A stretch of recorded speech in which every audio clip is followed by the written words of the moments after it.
recording live from Glory Hole Studios in Chicago and beyond. This is Cognitive Dissonance. Every episode we blast anyone who gets in our way. We bring critical thinking, skepticism, and irreverence to any topic that makes the news, makes it big, or makes us mad. It's skeptical, it's political, and there is no welcome mat. Today is Friday, June the 5th.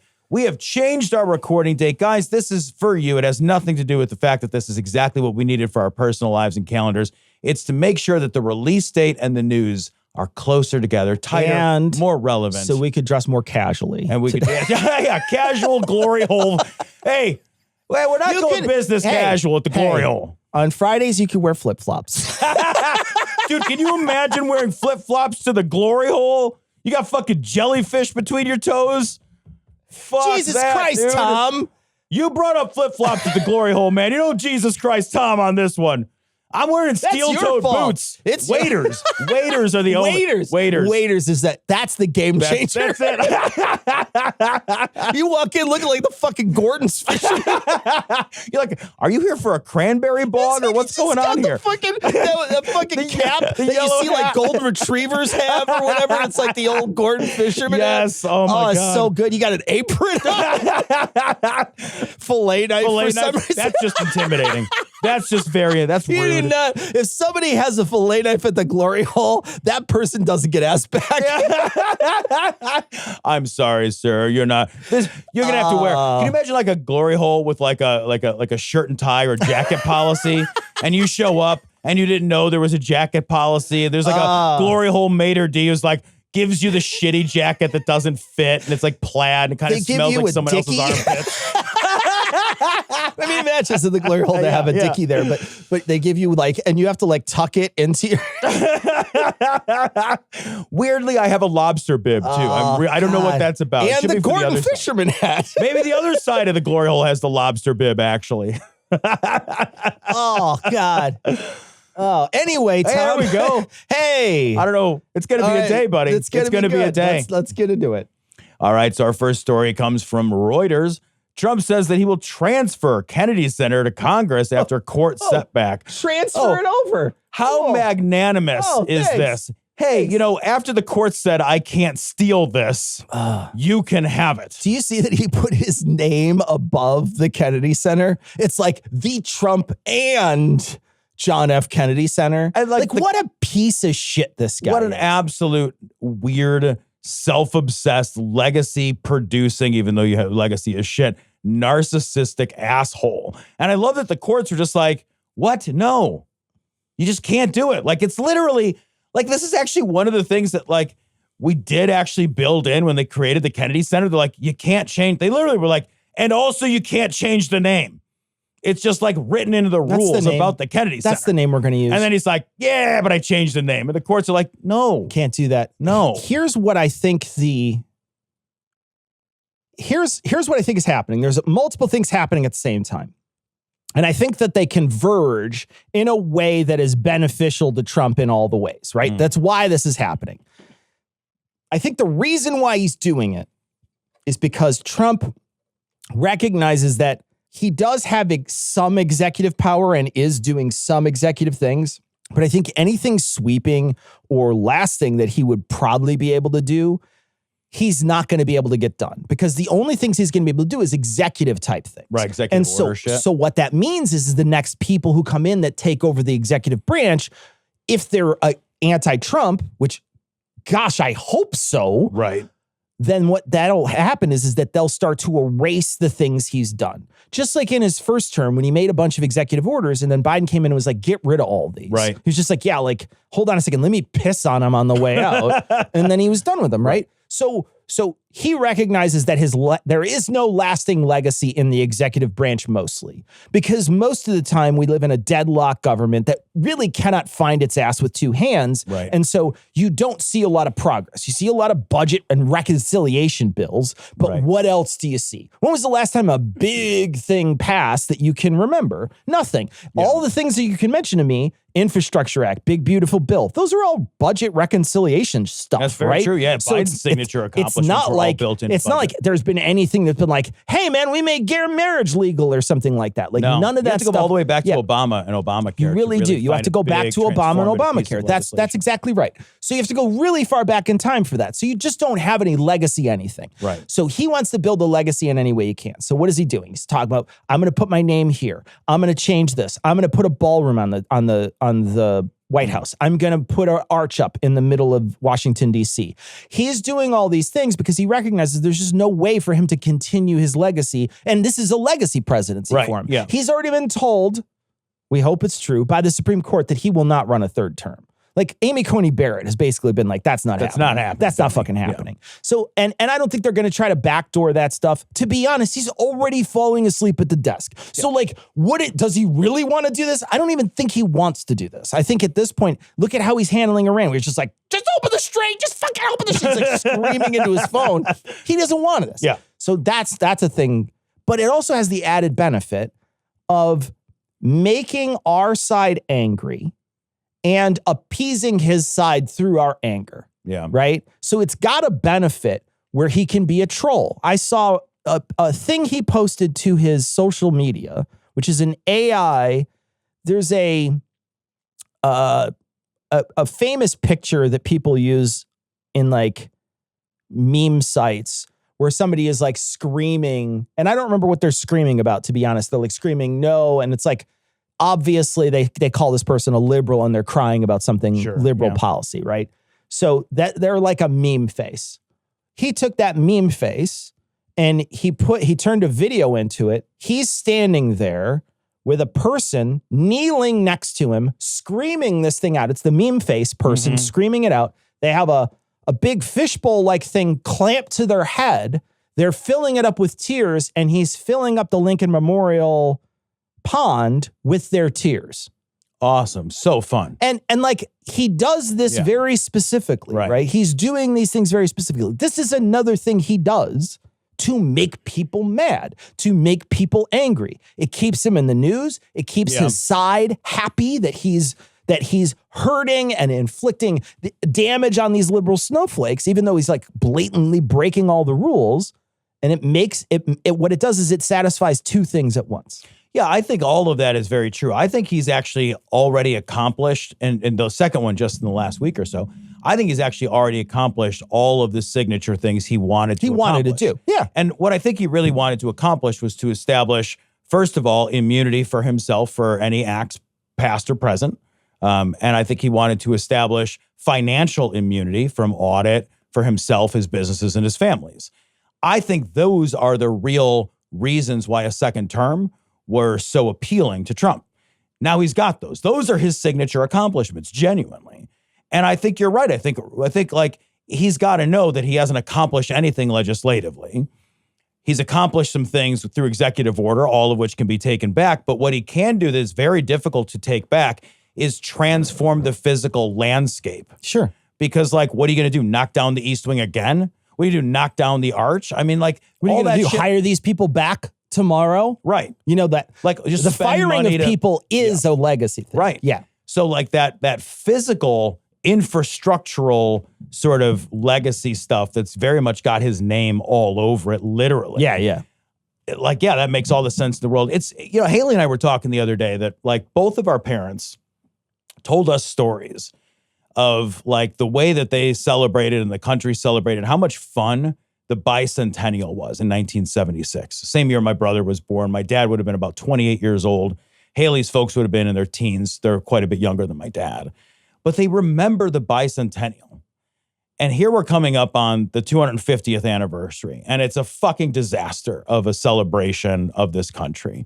And it's so incredibly funny too, because Trumpified. They say that, you're saying that, but like that's literally right after the Vietnam War. Yeah. Like Vietnam War sort of wrapped up a couple, 3 years before. Yeah. And I think we were still in Vietnam for several years after. 1976 was a period of intense turmoil. But the country still had more cohesion and unity and a sense that being patriotic was its own thing outside of tied to party, right? Now the idea, I think, of being patriotic has become co-opted as something that the right has decided they own. Yeah. And it feels gross and weird and nationalistic in ways that are like problematic. And like, you look at this 250th celebration and it's been fucking completely ruined. Completely ruined. And I also love, and this is just a quick aside, I also love that they literally can't get a decent headlining act or any opening act. Dude. If you guys haven't followed this, these are the people that said no. Bret Michaels, the lead singer from the fucking glam rock band funniest Poison. comment about that. They said, this is the first time Bret Michaels is pulled out. Like when I read that Bret Michaels, 1, was involved and then 2 had said no, I was like, he's still alive? No one's thought about Bret Michaels since he was on like the Surreal Life or some I shit. thought Axl Rose ate him. Yeah, I mean, Like Pac-Man. Like, he just I know. gobbled him up. Nom, nom, nom, cherry, Bret Michaels. Like, what? Nobody's thought of the band Poison since 1988.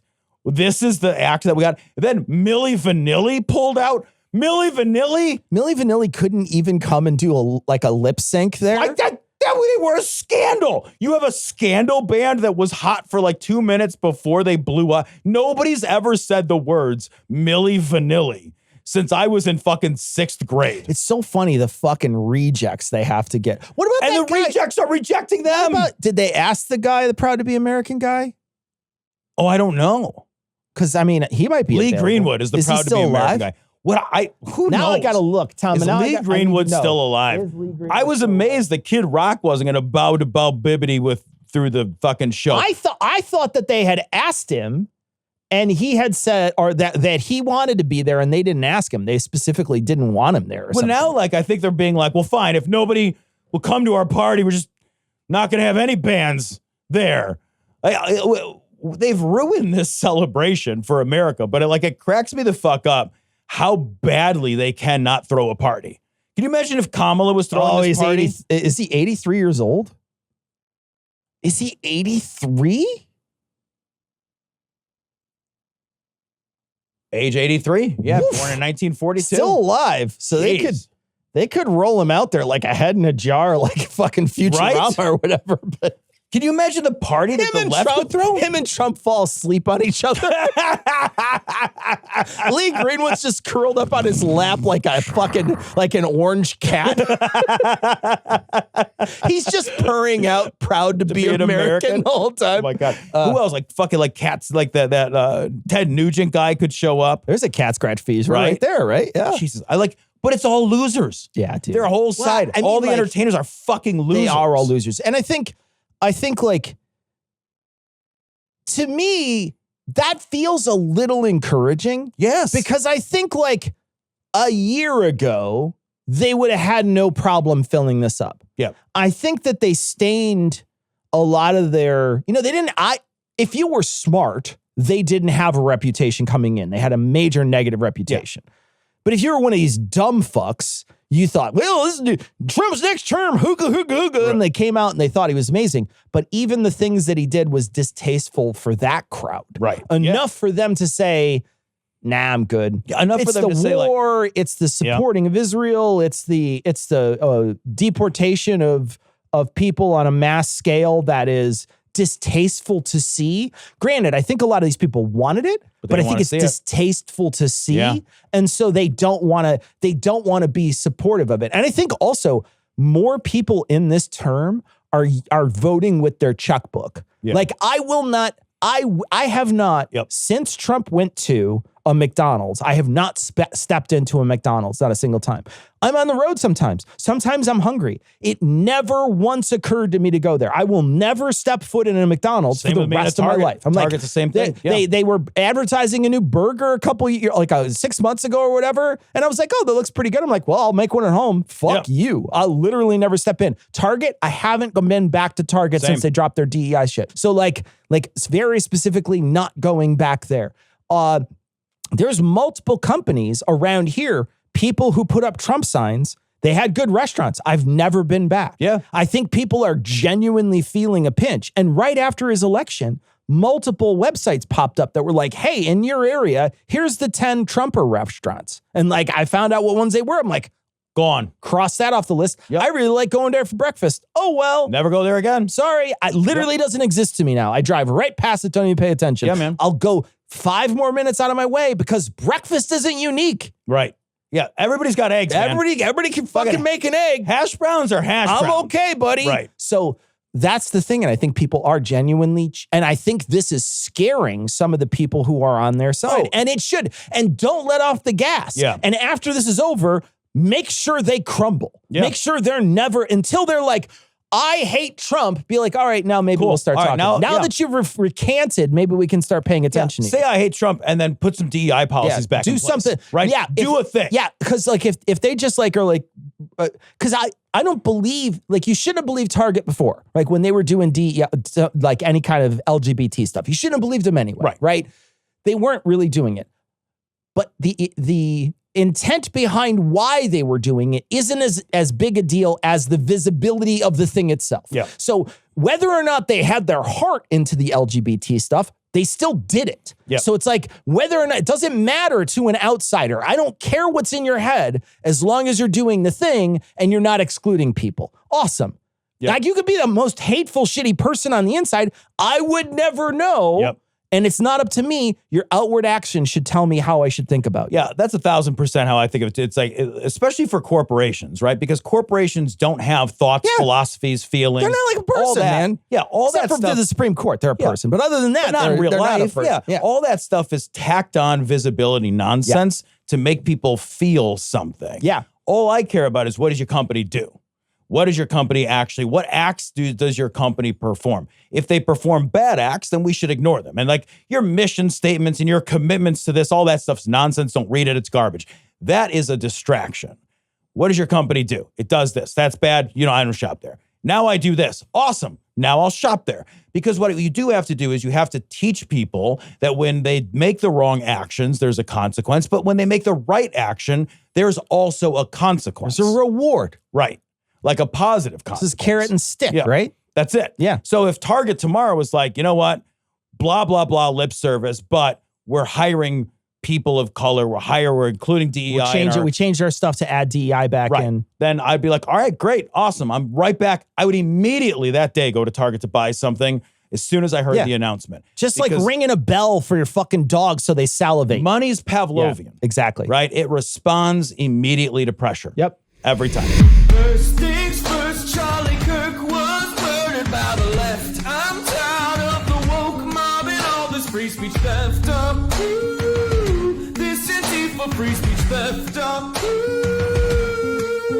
This story comes from The Independent. Room bursts into laughter as MAGA influencer flounders to name one way the economy has improved under Trump. This is fucking delicious. All right, so let's. And it's our old hated friend, Dave Rubin. Dave Rubin. All right, so Dave Rubin is confronted and he's asked, hey, can you name a single thing that Trump has done positive for the economy? So we're going to watch this together. This is Dave Rubin getting asked this question. And this is one of those Jubilee This is one of those Jubilee moments. I don't know why he would subject himself to this. He's not smart enough. The one main metric that Donald Trump has made better off since he got in office, like an example would be GDP, unemployment, inflation, et cetera. Well, right now, first off, the big beautiful bill was just passed last year and it's kicking in now, right? It's kicking in now.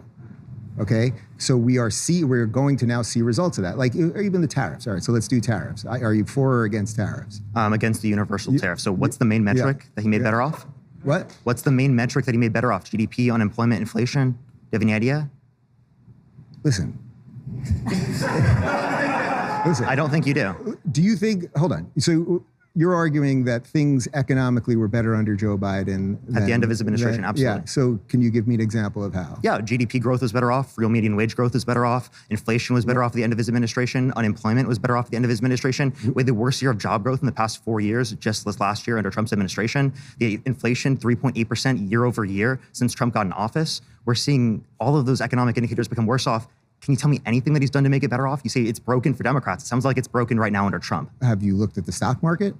It's worse off in terms of the growth in 2025 as compared to 2024. If you look at Dow Jones and S&P 500. They're both up quite a bit right now. But lower growth quite rate. Well.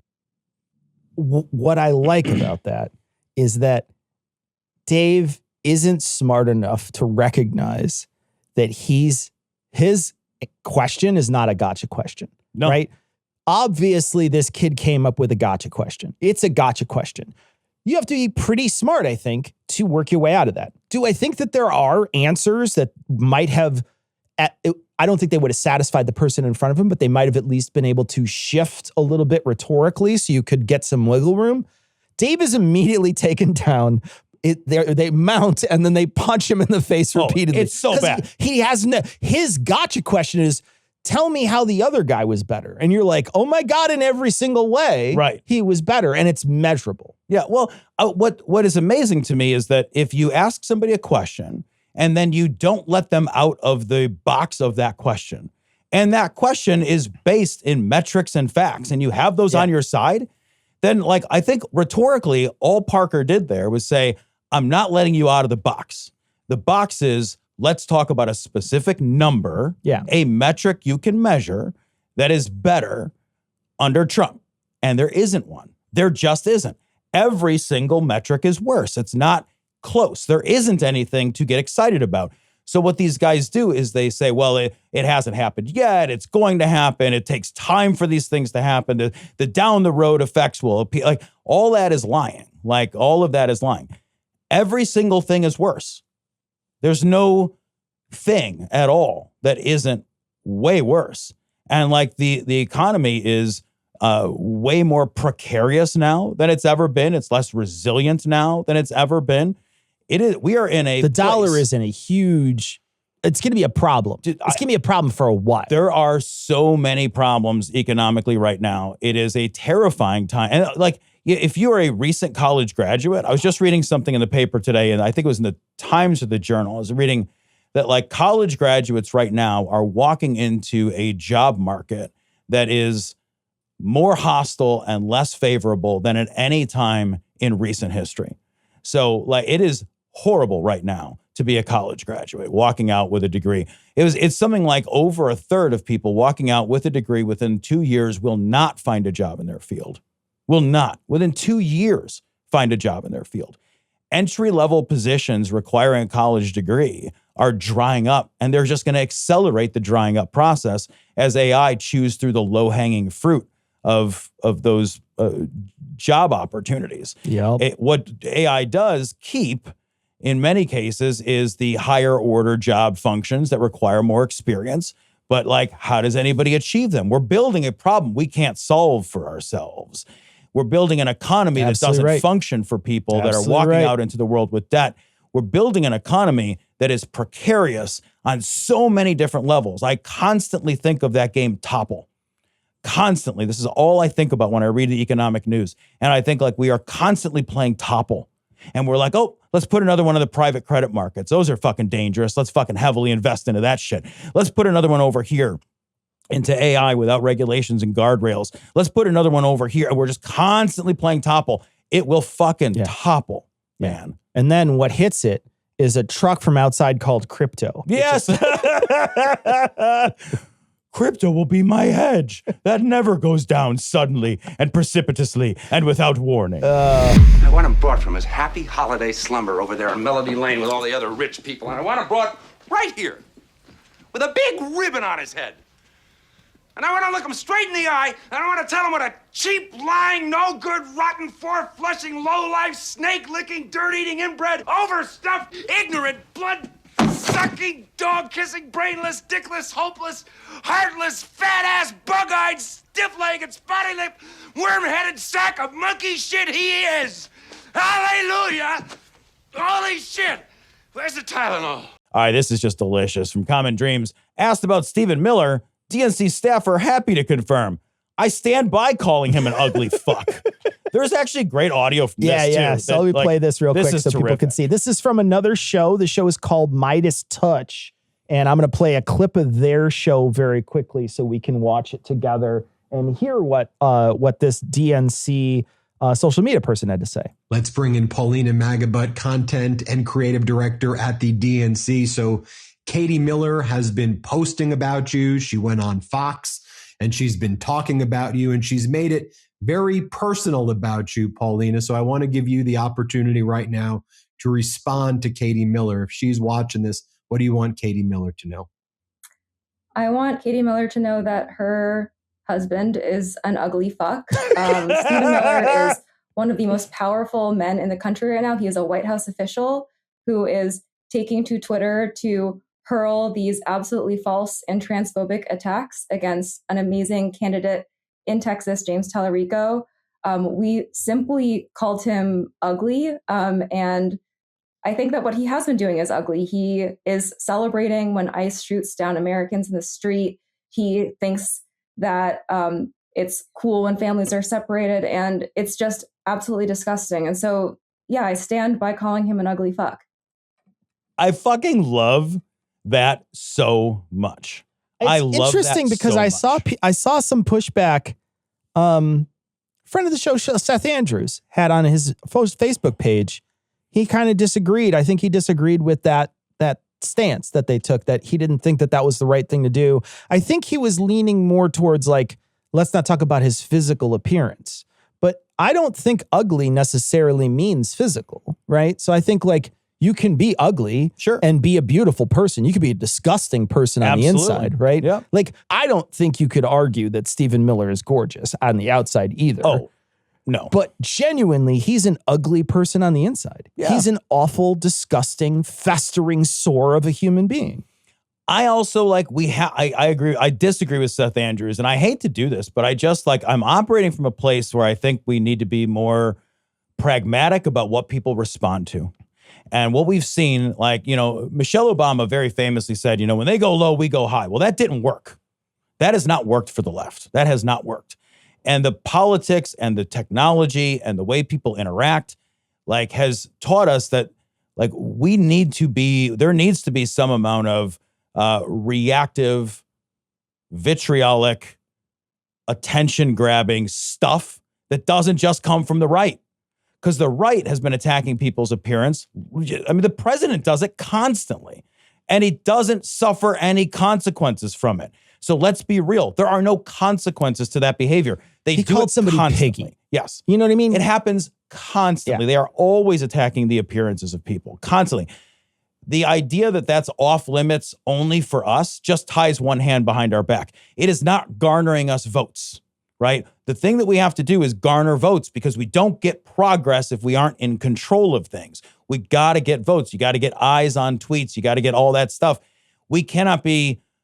It's not like anybody looks at Stephen Miller and in their fucking heart of hearts isn't like, that dude's fucking ugly. He's fucking ugly. He's a bad, shitty person. All of his behaviors plus his horrifying visage all combine throw that on top to make you immediately think of fucking immigration Skeletor. Yeah. Everybody. Sure.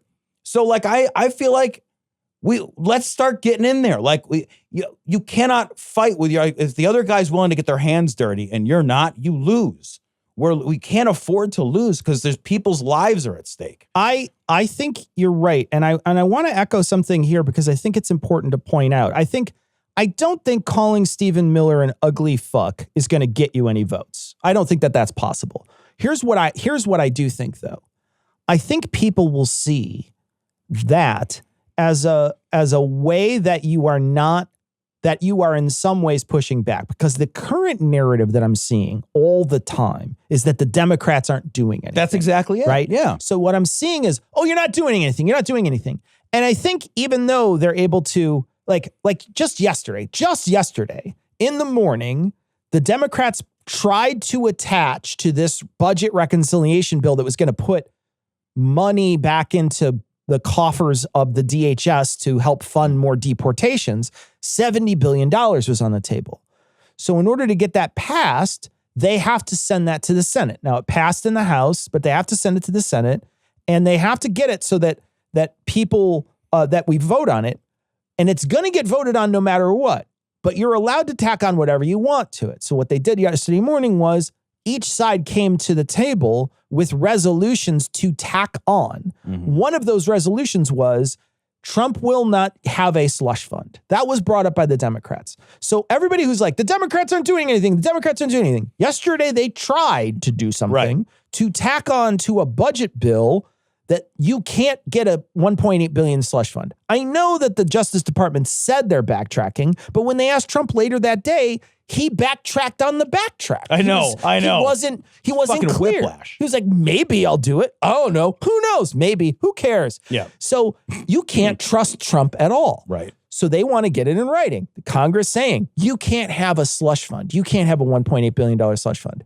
It lost 47-52. It fucking lost. Yeah. And it fucking lost, but they tried, right? Everybody sees this and they're like, they're not doing anything. Yes, they fucking are. Yeah. They're just losing all the time because they just don't have the votes. You complaining about it when you know they don't have the votes to do anything basically demotivates other people from voting for them in the future. So you're demotivating our chance to do something if you keep sad sacking the entire fucking presidency, right? Yes. If you don't stand up to it. This is one of those moments where you're standing up to it and people see this. All these people who see this and are like, what are the Democrats doing? Be like, hey man, this person called this guy a name just like how the other side is calling people names. And that makes a difference. It does. Look, here's what I'm trying to like. This to many people looks like what they want to see as fighting. Yes. They've been saying the Democrats are, well, fighting is actually forcing the right to go on record saying, I am opposing restraining slush funds, right? That's actual political fighting. But most people don't follow actual politics. Most people follow the theater portion of politics. And the Democrats have focused for so long on trying to win an argument rather than win an argument about what's right and do practical political stuff, but they don't look like they're fighting. They got to do the theater part. This is the theater part. This is actually what most people react to emotionally, and most people are they're economic voters and emotional voters. That's a good point. The left has already, if you're on the left and you've always been on the left, you're going to stay on the left. If you're on the right and you've always been on the right, you're staying on the right. Everybody's fighting for the center. And the center are those low information, low propensity voters, those people who are independent, those people who haven't changed their mind, and what they like is belligerence. What they want is to see somebody willing to put some boxing gloves on. And they're complaining because they're like, oh, the left doesn't put any boxing gloves on. Look, trying to get that bill or that resolution tacked on is actually fighting. That's the real work of politics. Boring. Let's watch C-SPAN and kill ourselves. Boring. Nobody wants to do that, right? Instead, what they want to do is they want to get a tweet that looks like someone's pissed. Yeah. That is just better for some people. So we got to do both. And the other thing too is that I think people see this as not being bullied, right? Yeah. So what you have is a person who is literally bullying James Tallarico, right? So what's happening is James Tallarico is running for Senate. He gets called the first transgender candidate. Right. I think that if you push back against that, and you stop them from bullying you, you look like you're actually standing up for yourself. Yeah. It's the one time there's an attack tweet that comes out that calls a Senate candidate trans, and then you defend yourself with vitriol the same way. So what? Yeah, I know, dude. It's like if the schoolyard bully and you get into an argument over something you learned in history class, and the bully punches you in the nose, and your response is, well, you were still wrong about, what caused the Civil War. That's nothing. Yeah. You just got fucking bloodied.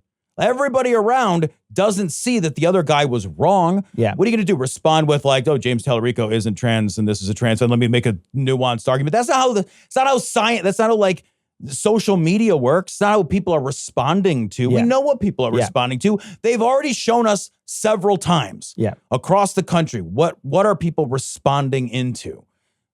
You can't take the high road anymore. That has not been effective. You've got to take the high road in terms of your principles, your policies, and your ideals, but you've got to throw the theater in there, man. I do think that the eventual way, if there's ever going to be any kind of reconciliation or fixing of this, the temperature has to come down on both sides. Oh my God. But I don't think it will ever come down if you just keep getting beat up. Yep. No. It'll never come down. There's got to be a moment where they have had enough. Yeah. Where they have said, that's enough. This is getting out of hand. Truce. We have to stop. Yeah. Right? Which is what they're doing here.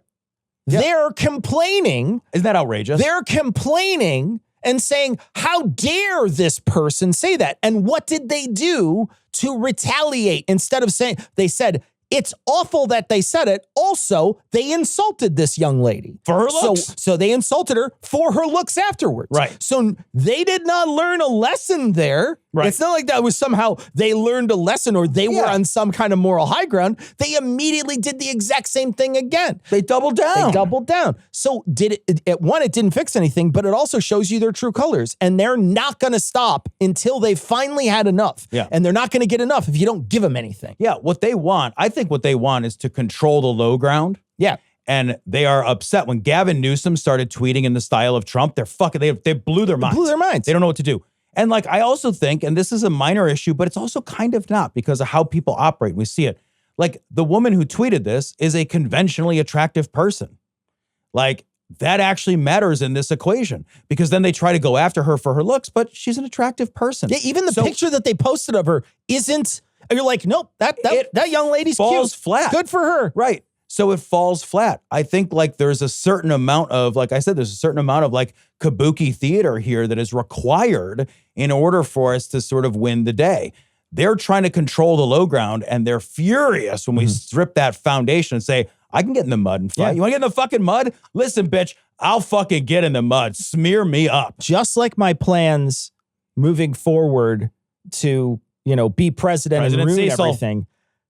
I think you have to make them hurt for them to just be like, okay, we give up. Let's all just get together and lower the temperature together. Yep. I think there has to be something like that happens because the temperature has to be lower because the entire point is to make their side angry. Yeah. The entire point is to make their side angry.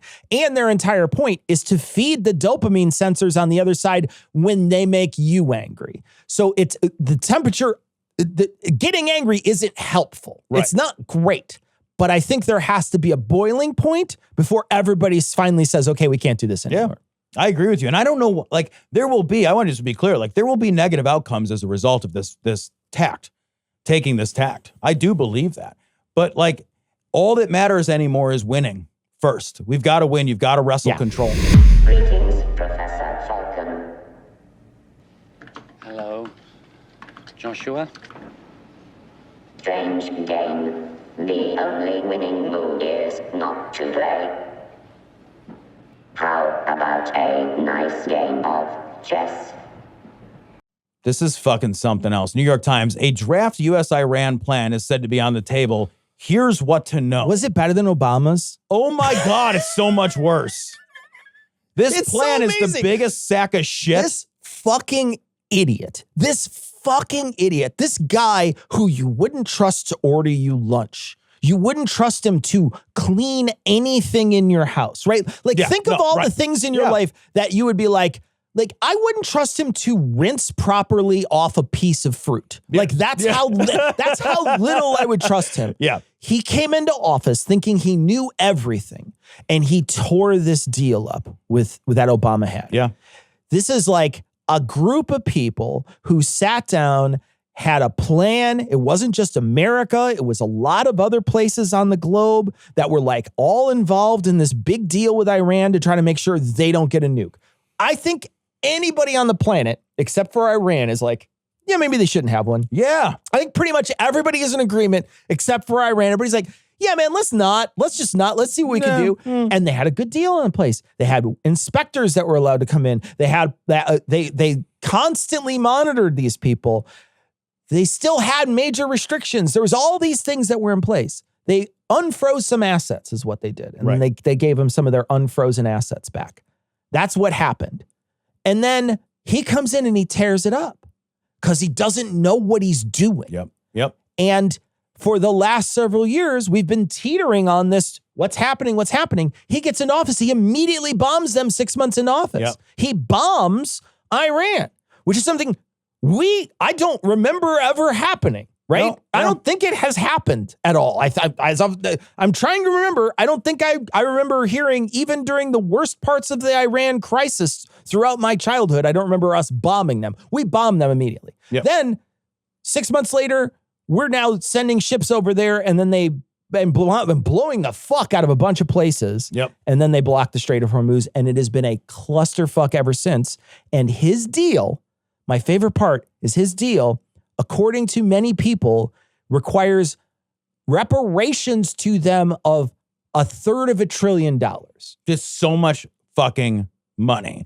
And they will still potentially retain essentially like rights in the Strait of Hormuz to exact a toll. Amazing. Something which did not exist before this war started, right? Great. Like you got to think like if you're Iran, right? And you had made a deal with America and you're like, okay, you get this. I will not pursue nuclear weapons, but like you're going to do this stuff that I want and I'm going to do this thing that you want. We have a deal. And it took 2 years to hash that deal out. The Obama deal took 2 years to hash out. They hash out the deal. Iran is happy because they're getting something. So they're like, okay, cool. Then you tear that deal up. What's the message to Iran? If I'm Iran, I'm like, I have to get a nuclear weapon because the only thing that is going to keep me safe from a country that reneges on its deals is their fear of me. And because that's the lesson learned from North Korea, right? North Korea doesn't get fucking hassled.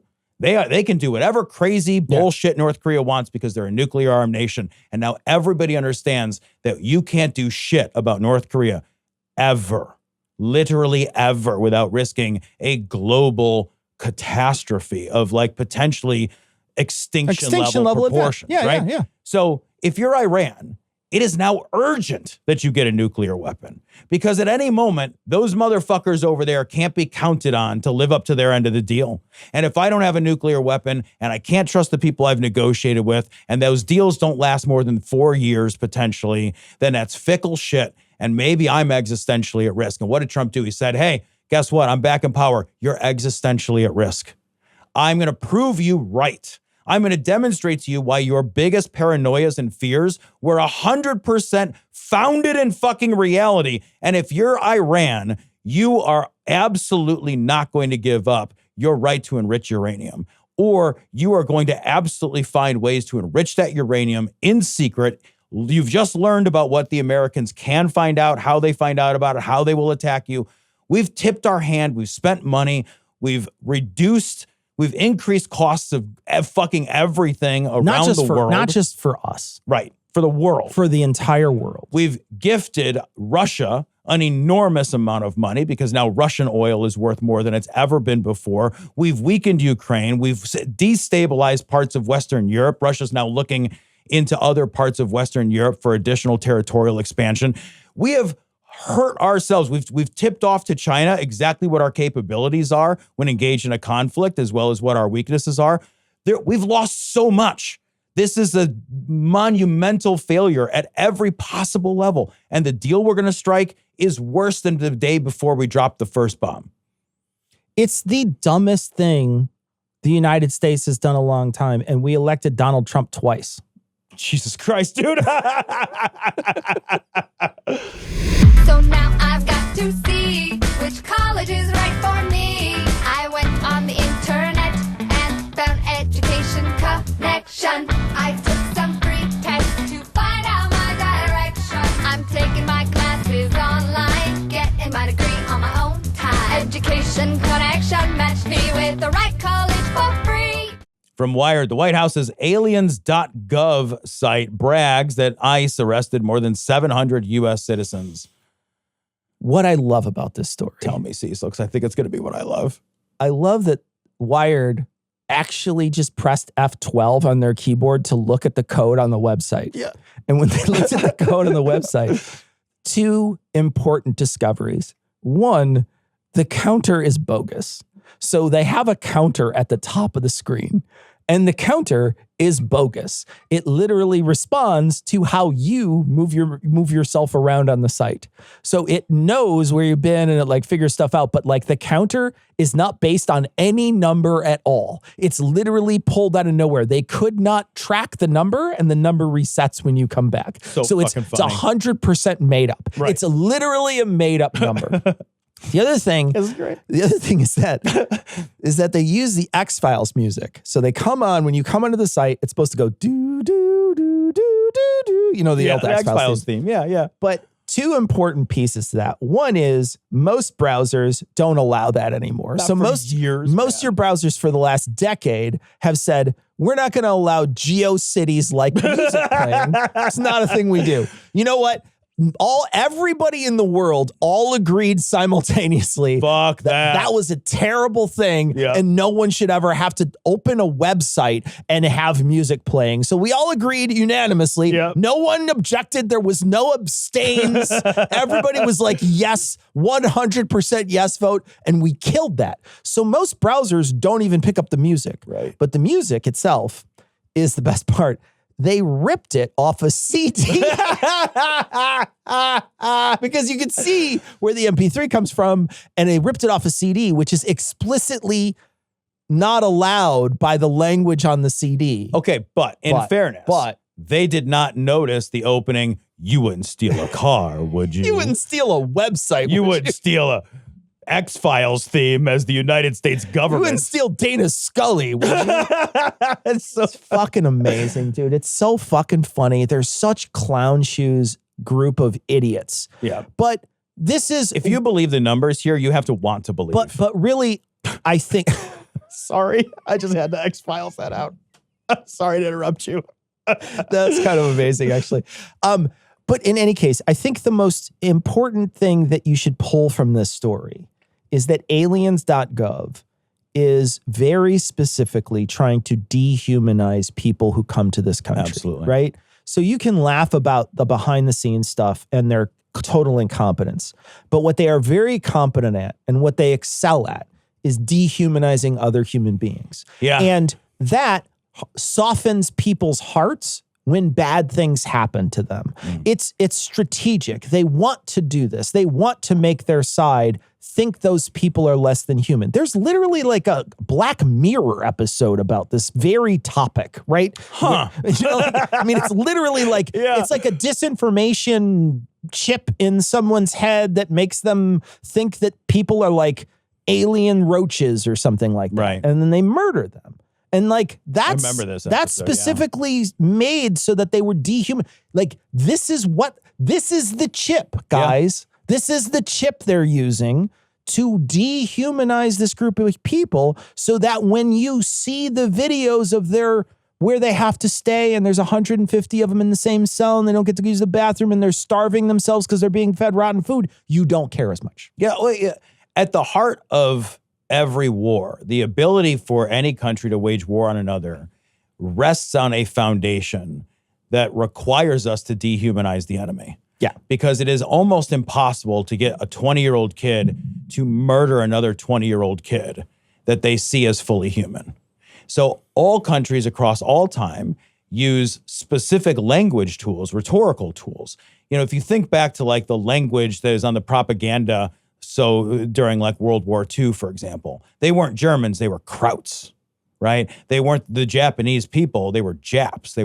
These derogatory, offensive slurs are used intentionally to perform that sort of like evil miracle of dehumanizing, of turning somebody from a human being into a lesser human or an animal or a different type so that it is easier to cage them. It is easier to murder them. It is easier to create atrocities because they aren't the same kind of human that you and your family and your loved ones are. So like this language is the first step. And like ignoring this language or minimizing it as something that is anything other than the essential time-tested first step that all nations use to wage war against all other nations, that all people use to wage war against all other peoples, it misses the point. This isn't an accident. This is a strategy. No, it's purposeful. Tell everybody. Listen to me, Hatcher. You gotta tell them Silent Breed is people! We gotta stop them somehow! New York Times, Trump administration to dismantle ocean monitoring systems. So there's a giant system of like fancy electronic buoys, basically, that are anchored into the ocean, and they collect unbelievably important data about the world we live in and what reality looks like. But because reality doesn't benefit petrochemical companies and oil lobbies, instead of contending with what is true, we'll simply stop knowing true things. They did this with COVID. Yeah. Where they just said, we're just not going to collect the data anymore. Not going to monitor it. We're not going to monitor in the same way that we were doing. We're just not going to do that anymore. So people all are like, well, COVID went away. And you're like, no, there's still people dying of COVID right now. Yeah. Those people dying right now of COVID. Dude, 2 weeks ago, I got my COVID booster. Yeah. I get one every 6 months. Sure. People, I remember somebody wrote into the show, like, I get a COVID booster. I will get a COVID booster every 6 months. Yeah. As long as it is Every time I recommended. go to the doctor, I get one. Yeah. I get one. I'm like, yeah, no, fucking A, hit me up, bro. I want that. I absolutely want that. I'm not gonna live my life worrying about getting COVID and having a fucking tube down my throat and have to fucking be hung upside down like fucking Luke and fucking Hoth. I don't want to have to do that. Like, I don't want, not at all. But here's the thing. The reason why they want to do this is because they can then, if they don't have the data, say to all the people who say global warming is real, we don't have enough data to show that that's true. Because I erased the data. So what I did was I closed my eyes, I closed my ears, and I hummed for a little while. Right. And then you said, well, this thing happened. And I said, well, I didn't hear it or see it, so it didn't happen. This is literally, like you said, denying reality. We're the only, I can't say we're the only country, because I don't know how other countries deal with this sort of particular thing. Right? I don't know. I know for sure wherever you go in the world, they almost certainly care more about the environment than the United States does. I think that that's a given, right? Except for like maybe a few places on Earth where the environment is absolutely horrific, probably industrial nations that are like, but I think like any Western nation you go to, they're going to pay a lot more attention to the environment than we will. 100% true that they're just going to pay more attention to the environment. You go anywhere, they know that this is happening. It's not like this is a secret other places. Here, people will literally be like, yeah, I'm not sure. And then you'll have people from the carbon lobby, like the oil petrochemical lobby, make their rounds and be like, they want to eliminate plastics. They want to eliminate petrochemicals. And you're like, nobody's saying that we want to eliminate this stuff. We know we need stuff for plastics until we figure out other shit. Right. But what we don't want to do is burn it and then make it all hotter, and then we all die. Yeah. They're talking about, I saw a graph that showed like the reservoirs in the desert now, where all the desert places that we decided to populate in the United States, they're like running out of water really fast. It's pretty fast. And it's pretty It's like dire, it's lower than it's ever been. Like it's lower than it's ever been. Scary looking out there. That's not going to get any better. You might put a little Band-Aid on it if there's like a big rainy season, but you're not going to be able to fix that forever. Right. And you keep populating out there. People keep moving out west. People keep moving to places that are like literally desert. And then we have to keep sending water out there. You're going to lose all that. That water's going to go away. That's not coming back anytime soon. It goes away. So we know that the world is getting hotter. We know that things are changing. Yeah. So we need to do things to stop that. But this gives them the out to not do anything because they don't want to do anything because they don't know how to do anything. Yeah. They don't want to do anything because they're living in a world where they are protecting quarterly profits. Yes. And so having a long-term outlook doesn't benefit their fucking pocketbook. Not at all. And that article was talking about the potential collapse of like this Atlantic conveyor belt, basically, of currents that the entire planet relies on to help stabilize our climate and our weather. And that current system looks like it might be slowing or collapsing. And the impacts of that would be very difficult to even model. But like everything I've read is like the impacts that would be catastrophic. It will be like there will be droughts, there will be floods, there will be massive places that wouldn't have any, their cold weather would immediately shoot through the roof because they wouldn't have a warm weather current. Right. It's crazy the impacts these things can have. So to just be like, well, what if our heads were in the sand, but our pockets were full of cash? It feels like you're in fucking Soylent Green. Yeah. Right. You know what I mean? Like it feels like you're in Soylent Green and everybody's like, well, I got this floppy celery. Let's have a feast. Yeah, man. That's where we're at. It's wild. By the power vested in me, by the Honorable William J. LaPetitmain,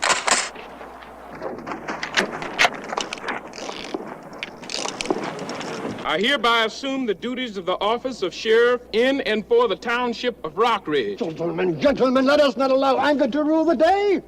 As your spiritual leader, I implore you to pay heed to this good book and what it has to say. Son, you're on your own. New York Times. In Alabama ruling, Supreme Court signals limited role for federal courts in redistricting fights. In an emergency ruling on Tuesday night, the court's conservative majority gave a first glimpse into congressional district battles under a weakened Voting Rights Act. I would say completely neutered. Completely neutered. What they did was, so it went to Alabama. Alabama, 2 Trump-appointed justices were like, fuck this. What are you, crazy? Yep. And they sent it back up.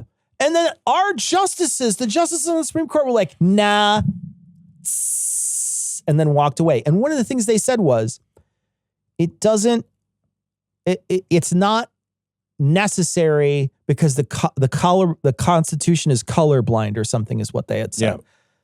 Well, what the fuck is the voting right? What the fuck is the Voting Rights Act? Or what is I think it's the 15th Amendment that literally says that people of color can vote? Like there's like a whole amendment in there. Like, what are you talking about? It's colorblind. Of course it's not colorblind. No. We literally had a whole war over this, man. What are you talking about? How can they look at this and then with a straight face be like, yeah, it's colorblind. Yeah, and like, this is not the role of, like, genuinely, the courts aren't even supposed to perform this kind of work. The Voting Rights Act was a constitutional law passed by Congress. It has not been repealed. The Supreme Court does not have the authority to repeal a law unless that law is unconstitutional. But what they're claiming is not that this law is unconstitutional. What they're saying is we don't have to behave like it's 1960 anymore. They literally say that. We don't have to behave like it's 1960 anymore. No, it's worse. The effect, we don't have to, like, this law, without ever being repealed by Congress and without declaring it to be actually unconstitutional, they're just saying, we at the Supreme Court have decided this law doesn't really need to be enforced anymore. This is an illegitimate court. It's a wildly illegitimate court. The idea that Trump was able to put these people on there and they are so unbelievably biased. They lied about Roe v. Wade. Yep. They literally lied to Congress. They lied about Roe v. Wade to Congress. That should be impeachable, in my opinion. Yep. I think the next person who comes in, what they need to do is they need to walk in and they need to say, we're impeaching 2 of these members, Alito, and we're impeaching Thomas, if they're still alive. Yeah. Get rid of them. Impeach them. Both of them are illegitimate. They both fucking hung out with billionaires. Alito has done a ton of shady shit. There's plenty to get him out of there. And then you need to bring the other 2 back in and question them and be like, you lied on these 2. You lied. You fucking lied. You sat here, you looked everybody in the face and you said you wouldn't go against precedent and you fucking went against it. Fuck you. There should be something there. Yeah. There needs to be something there. And I would boost the size of the court. I would be like, you know what? We're boosting the size of the court and we're putting in term limits. Yeah, so man. That's what I would do. I'd be like, now it's going to be 13 and I'm putting in term limits. And so I'll put 2 in, this year, I'll put 2 in the next year. And by the time I leave, it'll be 13 or whatever. And then be like, all right, now we're going to move on from there and be like, okay, well, now it's 13. And then the next person will have 2. And then the next person will have 2. And they'll put in 4 themselves. And every president will be able to put in 4 people because we'll put the way it'll set itself up. So every 2 years, there's 2 new people that get put in. Great. I love it. And then just every 2 years, it'll be like, great, you get 4 justices. We get to fucking swap-sees them out. And I would also put in an ethics panel with absolutely right. So like if you behave like Clarence Thomas, where you're taking fucking luxury vacations funded by people who have cases in front of the court or will have cases in front of the court, and you don't even have the fucking like honesty to recuse yourself, and you're still like you're fucking gone. You're gone. You're gone. You lied in your Senate confirmation hearings. Those hearings are designed for the Senate to decide whether or not you get the job. You fucking lied on your resume. You're fucking fired. We got to have all that stuff in place. Because this is such an illegitimate court. It's crazy. They're now deciding shit they're not even designed to. So now what do you have? Like what they basically said is that in order for there to be a redistricting challenge at a racial level, you have to prove the intent, not the practical outcome. It used to be that if the practical outcome was decidedly racist in the way that it would function in America, then you couldn't use it. You can't just disenfranchise people. Now you have to say, well, now you can absolutely, you 100%, yes, you can, as long as you don't say it out loud that it was about people of color, but you say instead that it was about a different metric. And since so many metrics can correlate heavily, you simply don't say the quiet part out loud, and you can do whatever racist shit you want to do. What? Yeah. I don't give a fuck who's on that plane. I'm the baddest motherfucker on the planet. I am Darius Grouch III, the Rumble, and I am taking down the money plane. Now bring me my money. Please hold on. So 2 stories, file these under the grifting banner. This first story comes from Huffington Post. Trump bought stock in UFC's parent company as he promoted White House fight. And our second story from the New York Times, Dell gets a $9.7 billion defense contract. Trump's portfolio stands to That's benefit. a really nice way of saying he also bought $1 million worth of stock in Dell before he said that. And then he literally said, go buy a Dell computer. Like literally said that out loud. Do you remember when he parked Teslas on the fucking White House lawn? The corruption is so through the roof. It's disgusting. Like this is the same country that made Jimmy Carter sell his peanut farm. Yeah. Right. So this is a totally different level of corruption. There needs to be things in place. Okay, so here we go. Cecil for president. I'm loving it. When can I vote? I'll tell you. So here's the first thing that happens is I would do the exact same thing, and I would literally be like, hey, I'm going to give this company a huge contract in a day. I'm going to give them a huge contract. So everybody go buy their stock. And I would have already bought their stock. Yeah, right. And I would show people that I bought a bunch of their stock already. Right. And I would tell people to go buy their stock out loud. Yeah. And then they would go buy the stock. And then I would show them the money that I gained off of it. Then I would sell the stock. And then I would show them the bank account that I put it in. I'd be like, now make this illegal. Now make it illegal because I'm going to do this every fucking week. Yeah. I'm going to fucking, and I won't stop there. I'll start rug pulling Bitcoin on people. Like, don't make me, I'll do it. I'll do it. The corruption is so bad. The other thing I would do too, this is another thing that occurred to me. We talked about the data center thing. Mm-hmm. Another thing I would do first day in office, I would turn the IRS on every single person who approved a data center in the United States. And I would look through their past to see if there was any monetary bribe whatsoever that went to approving those data centers. Because you know all across this country, people that are literally looking into the faces of their neighbors and being like, wow, that sounds really terrible. Anyway, data center. You know what I mean? Yeah. Like all these people. I would look into every single one of their pasts. And if the data center was put there based on any kind of shady activity whatsoever, I'd confiscate the data center. Do you want to hear my crazy data center idea I had this week? I was just thinking. I thought, like, well, who primarily benefits from AI are people that are wealthy, right? The lower and middle class people do not benefit much. So I think there should be a rule that data centers can only be built in neighborhoods with a median household income above $150,000. So good. So good. If you're going to reap the rewards of AI, so good, then it's in your backyard. It would never happen. It would never happen. Yep. It would never happen. Oh, they would fight tooth and nail. And then what? Now data center doesn't get built. Oh no. Now we have less AI. Like good. Yeah. Fucking good. We need less. They're going to build it anyway. They're going to build it somewhere anyway. Build it somewhere without the infrastructure. Yeah.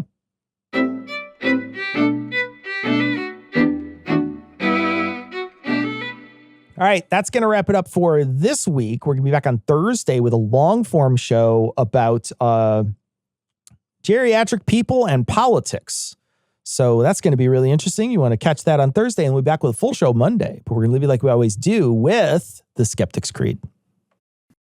Credulity is not a virtue. It's fortune cookie